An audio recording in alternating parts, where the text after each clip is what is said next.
Γεια χαρά σε όλους και καλώς ήρθατε σε άλλο ένα βίντεο του καναλιού. Σήμερα θα κάνουμε ένα hover test για το DJI Mini 4K. Έχω ετοιμαστεί εδώ πέρα, θα το βάλω κάτω. Θα ήταν καλό να ερχόμουν λίγο πιο νωρίς, που δεν είχε καθόλου αέρα, είχε πλήρη άπνοια, αλλά δεν πειράζει. Καλά είναι και τώρα. Θα δούμε σε πραγματικές συνθήκες ποιος είναι ο χρόνος τον οποίο μπορεί να κάνει hover το DJI Mini 4K. Πάμε λοιπόν. Εδώ έχω ανοίξει, δεν έχω ανοίξει το drone, έτσι. Είναι ένα πολύ σημαντικό βήμα το οποίο πρέπει να κάνουμε. Ωραία. Να θυμίσω ότι το Mini 4K είναι ένα από τα λίγα drone, νομίζω είναι το μοναδικό μαζί με τα Mini 2 και τα λοιπά, όπου δεν έχει το διακόπτη για να το ενεργοποιήσεις από πάνω, αλλά το έχει από κάτω. Περιμένουμε να συνδεθεί με το χειριστήριο. Συνδέθηκε. Η μπαταρία μας είναι στο 100% και τώρα περιμένω απλά να πιάσει δορυφόρους. Σε λίγο θα γίνει και αυτό. Και σκέφτηκα αυτή τη φορά να χρησιμοποιήσω για χρονόμετρο, ας το πούμε, την εγγραφή του βίντεο. Με το που απογειωθεί το drone θα βάλω να γράφει βίντεο, τόσο ώστε να έχουμε τον ακριβή χρόνο πτήσης. Αν και μπορούμε βέβαια να το δούμε και από τα δεδομένα μέσα μετά, αλλά να το έχουμε άμεσα.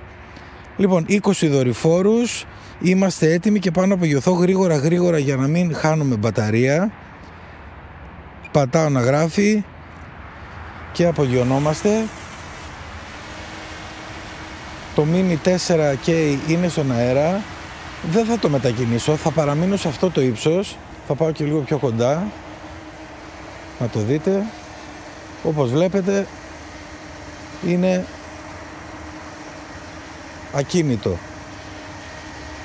παρά τον αέρα και παρά το μικρό του μέγεθος και το μικρό του βάρος. Επίσης να σας πω ότι ετοιμάζω και ένα βίντεο με τα καλά και τα κακά αυτού του drone. Το κάνω πάντα στα drone που κάνουμε review στο κανάλι, έτσι ώστε να έχετε μια γενικότερη άποψη για το τι είναι κάθε μοντέλο, τι καλό έχει και τι κακό. Και θα ανέβει και αυτό πολύ σύντομα. Αλλά είπα να ξεκινήσω με το hover test, μιας και το τελευταίο βίντεο που ανέβηκε ήταν με το Mini 4 Pro και hover test που δεν το είχαμε κάνει, το είχα παραλείψει. Λοιπόν, τι λέει εδώ, είμαστε ήδη στον αέρα ένα λεπτό. Δεν θα σας πω κάτι άλλο αυτή τη στιγμή, παρά μόνο ότι θα σας το βάλω στο γρήγορο για να μην περιμένετε και τα λέμε σε λίγο για εσάς, για να δούμε τους χρόνους πτήσης του DJI Mini 4K, μάλλον τους χρόνους hover πτήσης, γιατί όταν κάνουμε κανονική πτήση έχουμε καλύτερους χρόνους από hover, αλλά το hover μας δίνει έτσι μια καλή ένδειξη για το τι μπορεί να κάνει κάποιο drone.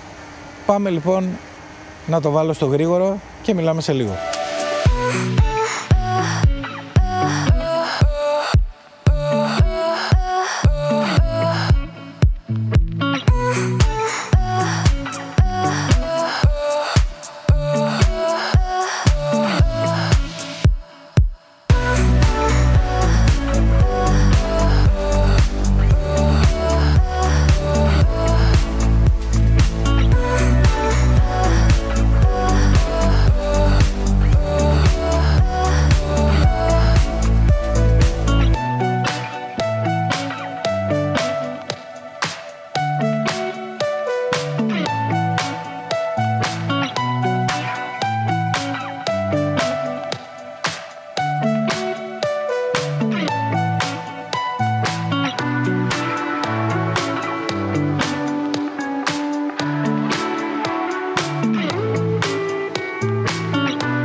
Αισίως φτάσαμε στο 20%, άρχισε να σφυράει και το χειριστήριο, 19% τώρα.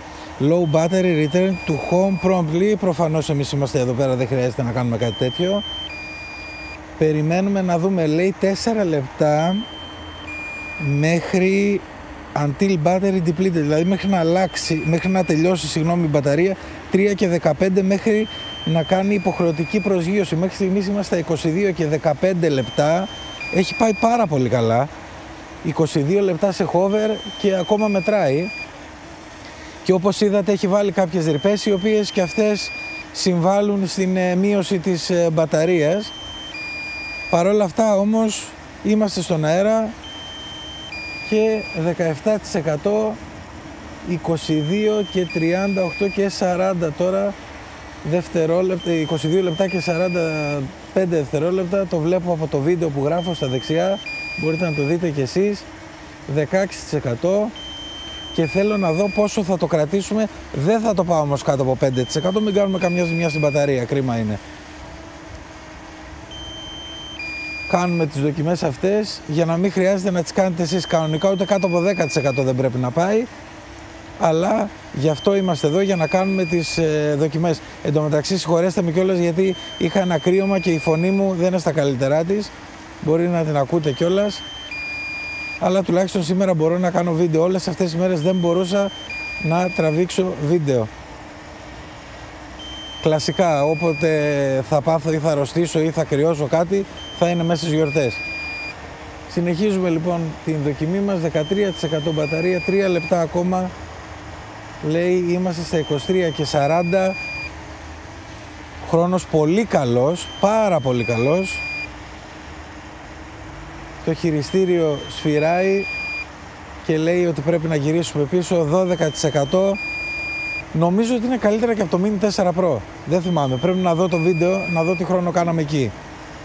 11%, για να δω, 10%, 1 λεπτό μέχρι να με υποχρεώσει για προσγείωση και εν συνεχεία θα πιέσω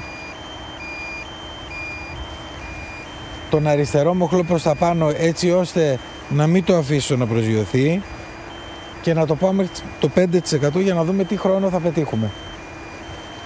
Θα του δώσω λίγο ύψος παραπάνω, γιατί σαν να κατέβηκε λίγο.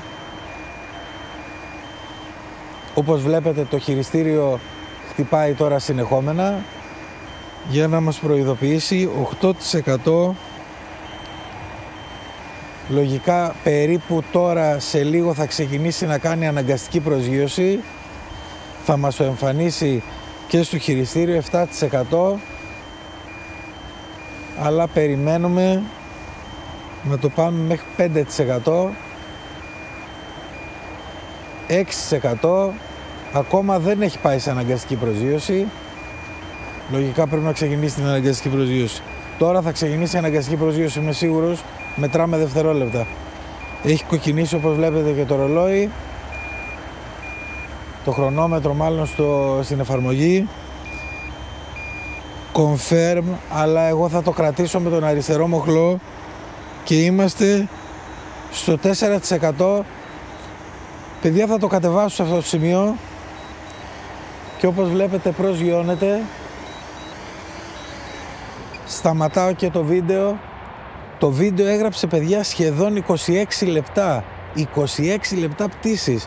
Μου φαίνεται ότι είναι πάρα πολύ καλός χρόνος και γράφαμε και βίντεο κιόλας. Δεν το είχα να μην γράφει, που σημαίνει ότι και εκεί καταναλώνουμε λίγο ρεύμα. Είμαστε στο 3%, πολύ χαμηλά. Θα πρέπει να πάω να το φορτίσω λίγο στο σπίτι, να πάει μέχρι το 15-20 τουλάχιστον, για να μην έχουμε κανένα θέμα. Πολύ ικανοποιημένος από αυτό το hover test με το DJI Mini 4K. Σας είπα, η χρόνη του hover είναι μικρότερη από πτήσεις, δηλαδή αν μπορούμε να πετύχουμε 26 σε hover, μπορούμε να πετύχουμε κανένα 2-3 λεπτά καλύτερους χρόνους εν ώρα πτήσης. Ανάλογα τις συνθήκες πάντα, έτσι, άμα φυσάει και γίνεται χαμός, όχι, φυσικά μειώνονται οι χρόνοι. Λοιπόν, αυτό ήταν άλλο ένα βίντεο εδώ στο κανάλι. Σας ευχαριστώ πολύ που το παρακολουθήσατε. Like, subscribe, τα σχόλια σας από κάτω και τα λέμε στο επόμενο. Γεια χαρά!